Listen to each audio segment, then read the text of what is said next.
bueno, casi no, a todos.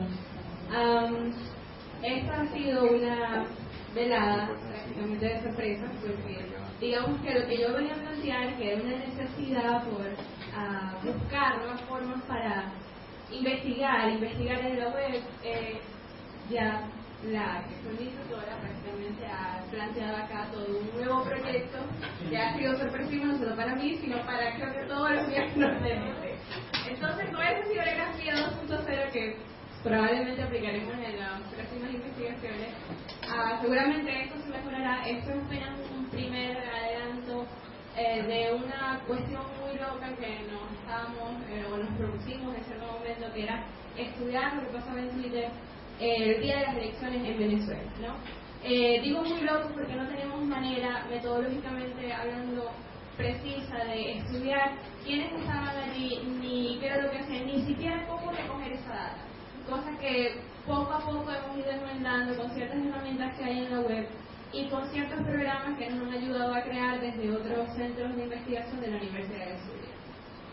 Este trabajo, este intento, porque realmente es un intento de trabajo, se denomina Aproximación a las nuevas audiencias, Twitter y las elecciones venezolanas del 26S, específicamente las del 26 de septiembre del año pasado.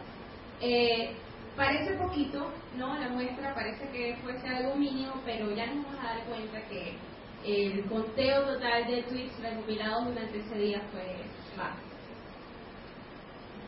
Este trabajo forma parte de un programa de investigación que tenemos en la Universidad de Zulia, Experiencias Locales de Apropiación Tecnológica, específicamente es el proyecto Apropiación Social, Ciberperiodismo y Redes Sociales.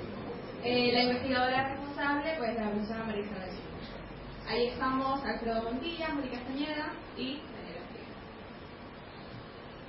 Bien, lo primero, Twitter. Yo creo que ya nosotros conocemos, o supongo, no, sería un error, bueno, es un error suponer, pero para no andar mucho en el tema, Twitter es una plataforma de microblogging que en 140 caracteres, con una capacidad de 140 caracteres, nos permite publicar mensajes de forma instantánea. Bueno, ya tenemos una plataforma de microblogging, 140 caracteres. En el año 2000, 19% de usuarios venezolanos afiliados a Twitter, esto según Comscore. Digamos que en el ranking mundial los venezolanos nos ocupamos el tercer puesto durante todo el año 2010, como que hemos mantenido en el año 2011. Entonces ya eso a nosotros nos abre de cierta manera o nos llama muchísimo la atención y todas las alarmas se encienden, porque ¿qué estamos haciendo los venezolanos en Twitter? ¿Por qué no están otros países quizás con una población muchísimo mayor y con mayor acceso o con una brecha digital no tan amplia como la que tenemos nosotros?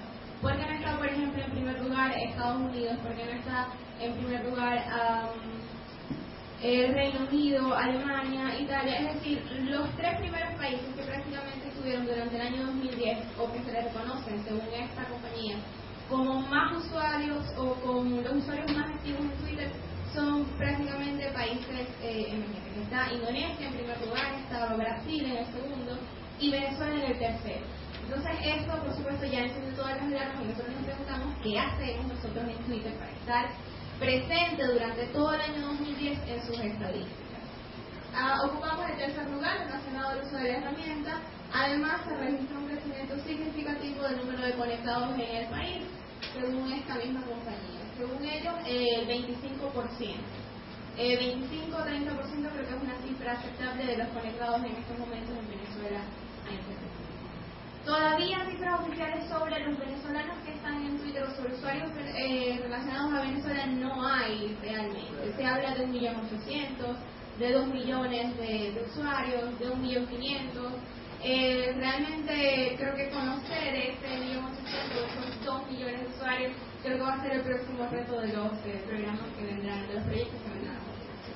Pero mientras tanto no lo sabemos y estamos trabajando un poco a ciegas con respecto a eso. De todas maneras, empezamos con esa minería de datos a tomar lo que nos encontramos. Una de las, estoy acá mencionando prácticamente las palabras claves que tiene el resumen del trabajo, ¿no? La primera obviamente es Twitter, la segunda ciberactivismo. Digamos que en cuanto al uso en las redes sociales, en el caso de los venezolanos, pues son más activos que quizá los usuarios de otros países latinoamericanos. Y específicamente el uso que nosotros damos mayoritariamente es político. Todo lo que tiene que ver con política, con belleza, es reseñado por los venezolanos constantemente. No es casualidad que cada 2 semanas tengamos una palabra entre los trending topics de Twitter, y no solo entre los venezolanos, sino en los mundiales. Entonces creo que eso es algo también que deberíamos considerar, ¿no? Estamos haciendo algo en esa red. La profesora Mercedes tiene la teoría, y es que de ese 100% de usuarios ya ha hablado de un 90% que son lovers, que son los miradores, los que están simplemente, que prácticamente tienen una actitud pasiva, y se supone que hay un 1%, según el promedio mundial, que es el líder, en este caso el líder de opinión en Twitter. Se supone que en Venezuela esa media se revierte y es un 3% de líderes los que nosotros tenemos en Twitter. Pero claro, eso también tendríamos que sustentarlo con otras investigaciones. En el caso del ciberactivismo nos basamos en lo que son los trabajos de Howard Mayfield sobre multitudes inteligentes, Smart Nodes, cómo las personas se han vinculado, pero a través de los distintos dispositivos y las distintas plataformas tecnológicas. Este señor es experto en investigar cómo los usuarios de telefonía móvil se unen para luchar por o para protestar o para simplemente estar en un sitio a una misma hora y poner su opinión en un sitio bien específico con respecto a eso. Estudia el fenómeno de las multitudes inteligentes y el poder que recae sobre ella. Un ejemplo que siempre se da y que prácticamente ya es bien sabido por todos es el tema de el atentado en Madrid, en la estación de Atocha, el 11 de marzo, ¿no?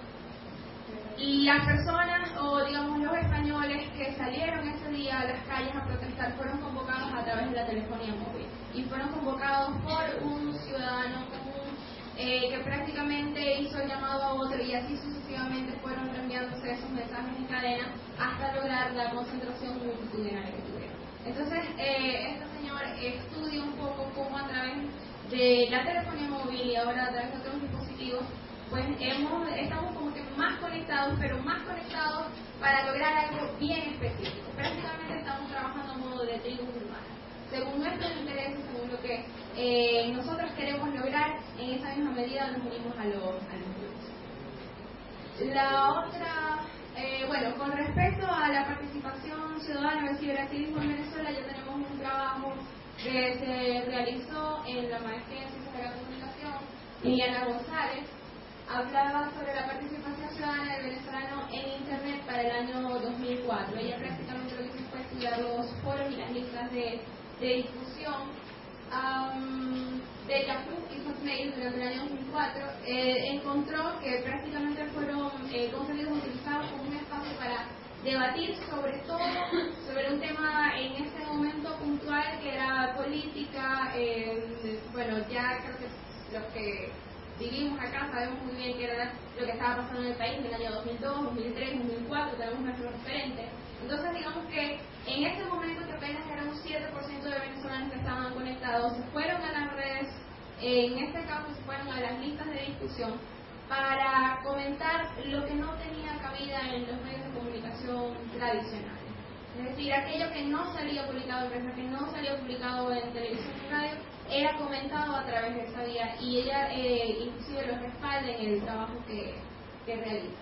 Entonces me pareció importante tomar esto como antecedente local para que más o menos tengamos una concepción desde hace cuánto estamos los venezolanos involucrados en la web y cómo poco a poco hemos ido abarcando las distintas plataformas, aplicaciones y redes digitales que nos hemos encontrado. Nos vamos apropiando poco a poco de ellas. Luego, claro, una vez concebido, ¿no?, o medianamente concebido lo que íbamos a estudiar, que era el tema de las elecciones, Twitter, usuarios venezolanos, ¿cómo lo hacíamos? ¿Qué hacíamos? ¿Cuál es el método de estudio adecuado? Todavía no lo sabemos. Pero dentro de esas aproximaciones nos encontramos con algo denominado etnografía digital. y pues parecía, hasta ahora, que ahora tendremos la cibergrafía 2.0, parecía la mejor vía para estudiar de forma muy experimental lo que estaba pasando en las redes sociales. La iconografía digital Danah Boyd es prácticamente una, quizá de los referentes más serios que encontramos con respecto al tema de estudios sobre redes sociales y participación de los usuarios en ellas. Ella tiene un trabajo sobre la caracterización de los usos y mediaciones de los jóvenes estadounidenses en redes sociales, específicamente en MySpace. Y a partir de allí realizó su tesis doctoral y prácticamente ha seguido trabajando en la misma línea. Cómo los jóvenes usan las redes sociales y para qué las usan. Qué tipo de mediaciones establecen con ellos. Eso se convierte en un poderoso referente para este trabajo. Luego, sobre los usos y sobre los estudios relacionados a Twitter y cómo abordarlos, se ha generado durante el año 2010 y 2011 una gran discusión, al punto de que todos los que están involucrados con la etnografía digital dicen, es que sigue siendo muy difícil, no tenemos todavía los métodos ni las técnicas precisas para abordar. Gran parte de la ciberteoría fue calificada de tecnoutópica por los etnógrafos, ya que se centró en cómo el Internet podía liberar a la gente de sus limitaciones corporales, sus restricciones sociales y los regímenes políticos que los regulaban. Los etnógrafos argumentaron que las visiones podrían ser una luz guía, pero ellas no reflejan cómo la gente experimenta con la vida media. Es decir, todavía porque no hay una real consideración o consolidación de los estudios, sobre todo en este tipo de redes donde los datos suelen ser, o el manejo de ellos suelen todavía establecerse de manera muy experimental y vulnerable. Hay otros, bueno, en este caso, la Organización de las Naciones Unidas para la Agricultura y la Alimentación habla sobre la observación pasiva, que fue prácticamente una de las formas a las que nosotros recurrimos para tomar los datos de Twitter, que era lo que acotaban anteriormente. Son prácticamente técnicas no invasivas en las que la otra persona o los usuarios no saben que tú estás tomando la información que ellos están publicando. Tiene serias implicaciones éticas, pero digamos que esa es la manera que hemos encontrado hasta ahora mejor para no solo para no involucrarnos nosotros, sino para que el usuario no sienta que estamos invadiendo su privacidad o para no condicionar una posible respuesta o un posible resultado. Entonces, es un método neutro, según ellos, de recolección de datos, una propuesta un poco invasiva que nos permite explorar rutinas, comportamientos y tendencias sin intervenir en sus actuaciones ni en su vida. Bueno, aquí prácticamente es lo que les estaba comentando. Todavía no sabemos, o digamos los estudios que se han planteado hasta ahora no tienen preciso cómo estudiar con Twitter ni cómo hacer con datos. Tenemos las elecciones venezolanas, 26 de septiembre, ese es el panorama que nosotros estudiamos.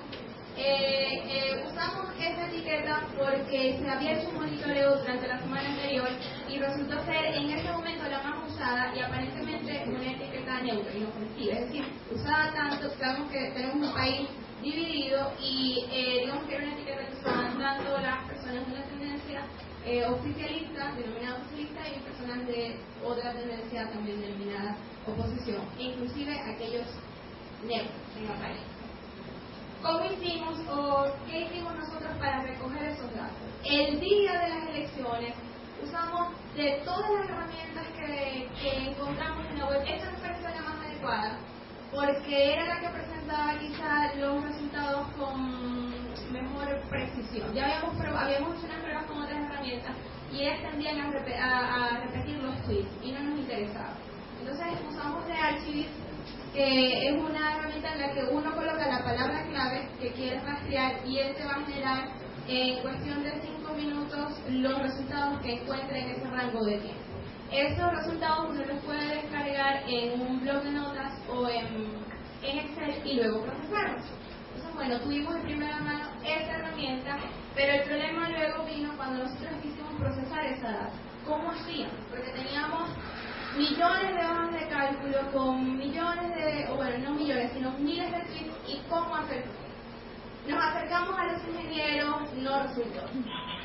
Nos acercamos con los físicos computacionales del Centro de Modelado Científico de la Universidad de Zulia y desarrollaron un programa denominado Cabana Suite, que es de código abierto y que todavía está en su fase de beta, y está en su fase de beta, no ha sido publicado, pero se supone que una vez que sea publicado otros podrán tener la oportunidad de mejorar sobre él. Cabana Suite es un programa escrito en PHP que permite procesar decenas de miles de tweets según un conjunto de elementos de búsqueda. Es decir, nosotros le facilitamos el programa a los descriptores y él lo que va a hacer luego es que va a buscar todos los tweets que tengan esas palabras o que tengan ese dato específico que nosotros queremos, y él luego nos va a decir cuántas veces o con qué frecuencia se encontró algo, o cómo o cuántas palabras o cuántos tweets se le relacionan a una palabra clave. Como ya les dije, fue desarrollado por científicos del Centro de Modelado Científico de la Universidad de Zulia. Entonces, bueno, el 26 de septiembre, desde las 9 de la mañana hasta las 3 de la madrugada del 27, estuvimos recogiendo datos. 414.983 tweets fueron los recopilados. Esos todos íntegramente se estudiaron con Cabana Tweet. Gracias a ese programa nosotros pudimos tener los resultados que me gustaría comentar, pero creo que ya no tengo tiempo para hacerlo. Creo que una de las cosas más importantes que nosotros encontramos es que hay como que ciertas rutinas que se establecen según la hora del día en la que estén los usuarios de Twitter. En la hora de la mañana siempre las etiquetas están relacionadas al voto, prácticamente como que a la conciencia ciudadana, invitando a los usuarios a que salgan a las calles, inclusive hacen como una especie de reporterismo y comentan cómo están los centros de votación. Aquí está el número de tweets relacionados y las 10 etiquetas más frecuentes durante esta hora. La primera Venezuela, la segunda Cuba, la tercera Fuera Focas, la cuarta Voto Joven, la quinta Voto, bueno, y así sucesivamente. Creo que las podemos ver completas en la ponencia. Interesante sobre este punto, a las 10:30 de la mañana, cuando fue a votar, que en ese momento era la presidenta de la Asamblea Nacional, se generó este tweet: adiós Silvia 2010. Y a las 12 del mediodía, por 30 minutos, la palabra ejercer fue trending topic. Nosotros esperábamos que 26F fuese trending topic durante todo el día, pero no sucedió. Y eso puede estar relacionado a lo siguiente, que ese día en Brasil era el primer debate televisivo entre los candidatos presidenciales.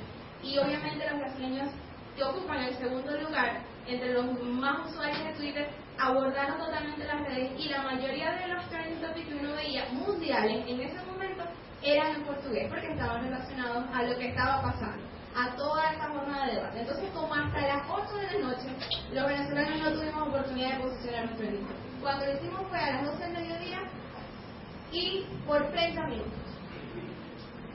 Creo que me acabo de tiempo, pero prácticamente en la tarde vemos también cómo se mantienen algunas etiquetas, algunas palabras claves. Hay algunas que cambian de posición, pero prácticamente son las 10 mismas. En la noche ya cambia un poquito el panorama porque ya cerraron las mesas. De hecho, los usuarios comentan eso y por supuesto se genera la expectativa de la entrega de los resultados. Entonces pasa lo que ya vimos el 26S, y es que se generan una serie de juegos, quizá para calmar una serie de juegos irónicos relacionados a la presidenta del Consejo Nacional Electoral, al presidente de la República, al balcón, a la baranda, a lo que en ese momento se pueda discutir por muy superfluo y banal que parezca. Boletín fue la tercera etiqueta más usada en este tiempo, además a las 10:30 de la noche se mantuvo por media hora entre los temas frecuentes globales de Twitter. Nos costó, digamos, muchísimo entrar en la competencia de los 10 temas globales. En la madrugada, que yo creo que es donde está lo interesante, la primera etiqueta ya era 27S, la segunda, que yo creo que este fue el juego que más establecieron los venezolanos ese día en Twitter, cosas que pasaran antes de que den el boletín. La tercera Venezuela, la quinta resultado, la cuarta resultado, la quinta CNE, la sexta boletín, totalización. Cuba sigue estando entre las 10 palabras más tuiteadas. Entonces, desde las 11 de la noche hasta las 3 de la mañana, eso fue lo que más se dijo, lo que más se comentó. Ya para la madrugada se posicionaron, claro, no estaban los brasileños tuiteando, se posicionaron 5 palabras claves. Sandra Oblitas fue una, cosas que pasaban antes de que del boletín, balcón, rectores. Como ven, es todo muy empírico, todo muy experimental, el método realmente no es del todo preciso. Hay aquí algunas cuestiones que faltaron por determinar, y es el tema de los RT. Porque ustedes saben que en Twitter, una vez que un usuario envía un mensaje, pueden haber 10, 20 o miles que hagan RT. Entonces probablemente estos datos hayan que limpiarlo muchísimo más. Pero claro, ya no daría tiempo para los usuarios decidieron llamar ya a las 2:30 de la mañana la etiqueta 26S por 27S, y por supuesto aquí hay uno de los tantos comentarios que se bueno, ya esto también es a manera de anécdota. Sabemos que el Estado, quizás lo impresionante que resultó para el resto del país con respecto al Zulia, los resultados que se obtuvieron, ¿no?, relacionados al número de diputados de la Asamblea Nacional. Entonces, claro, nos llamaba la atención que Zulia llegó a estar en los trending topics globales, pero vamos, eran las 3 de la mañana, nada más estábamos nosotros despiertos.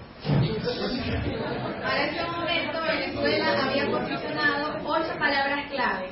Creo que las otras 2 eran palabras claves promovidas, estos promoters que tiene Twitter. Entonces éramos los únicos que estábamos y bueno, estas son prácticamente no sé si las conclusiones, pero sí los primeros comentarios con respecto a esto, y todos bien en torno a que hay una necesidad de explorar primero los métodos y técnicas relacionados a este tipo de estudios, a estas nuevas audiencias que son desconocidas, que parece que poco nos atrevemos a trabajar, porque precisamente es muy difícil la minería de datos. O sea, lograr trabajar con 400.000 resultados era prácticamente impensable, y la gente del Centro de Modelado Científico, cuando vio eso, dijeron: pero ustedes iban a analizar eso aquí, están locos, no lo podían hacer. Entonces, digamos que otra cosa llamativa del estudio, ya con esto voy a cerrar, es que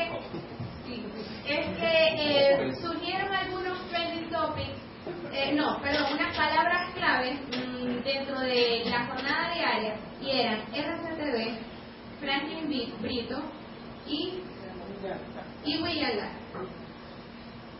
O sea, están todavía en el imaginario y el referente del venezolano. Y eran, en sus horas, estaban dentro de las 15 palabras más tuiteadas por los venezolanos. Es decir, hay cuestiones como que hay referencias sentimentales que se siguen explorando y que se siguen sacando, que se siguen publicando en las situaciones menos esperadas. Por ejemplo, en unas elecciones. Me gustaría, por supuesto, decir muchísimas cosas, pero ya no puedo porque